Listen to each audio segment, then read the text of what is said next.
Silogismo. Inferir significa extrair uma proposição como conclusão de outras.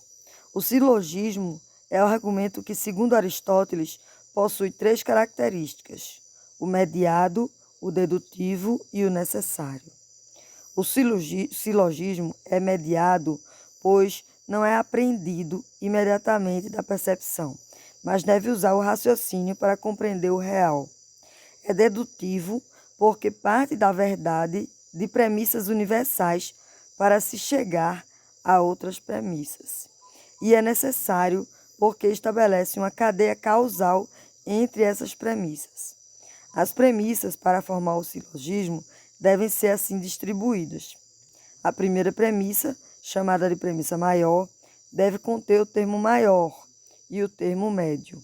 A segunda premissa, chamada de premissa menor, deve conter o termo médio e o termo menor. E a conclusão deve conter os termos maior e menor. As regras do silogismo. Eu pedi para vocês darem uma lida na página 97 do livro, do capítulo do livro que foi colocado aí na sala de aula virtual. Regra 1. O silogismo deve sempre conter 3 termos: o maior, o menor e o médio.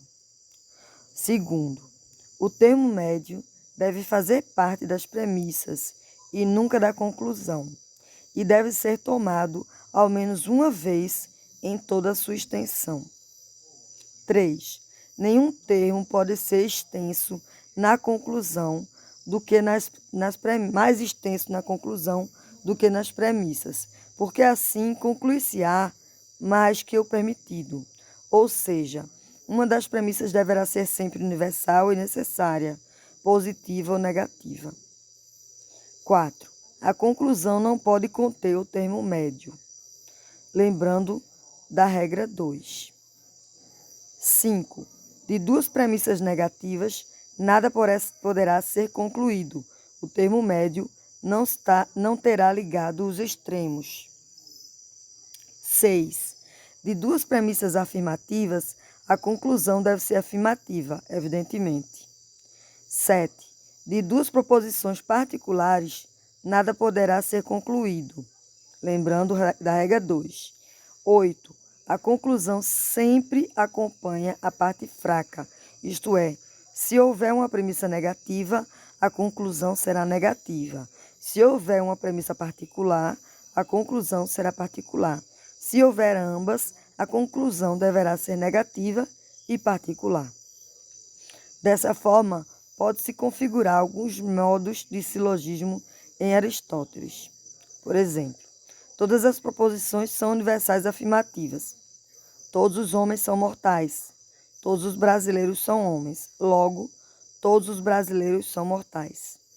Este é o famoso silogismo perfeito, porque demonstra a ligação necessária entre indivíduo, espécie e gênero. É o que visa a ciência. B. A premissa maior é universal negativa. A premissa menor é universal afirmativa. E a conclusão é universal e negativa. Exemplo: nenhum astro é perecível. Todas as estrelas são astros. Logo, nenhuma estrela é perecível. C.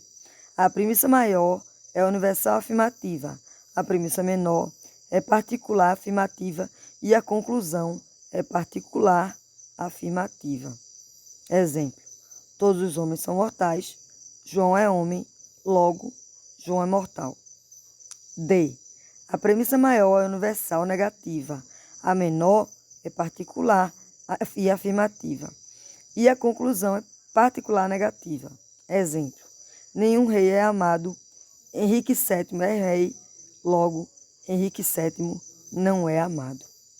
É claro que pelas possibilidades, existem até 64 modos de produzir um argumento ou silogismo. Mas na prática, essas são as suas formas mais utilizadas.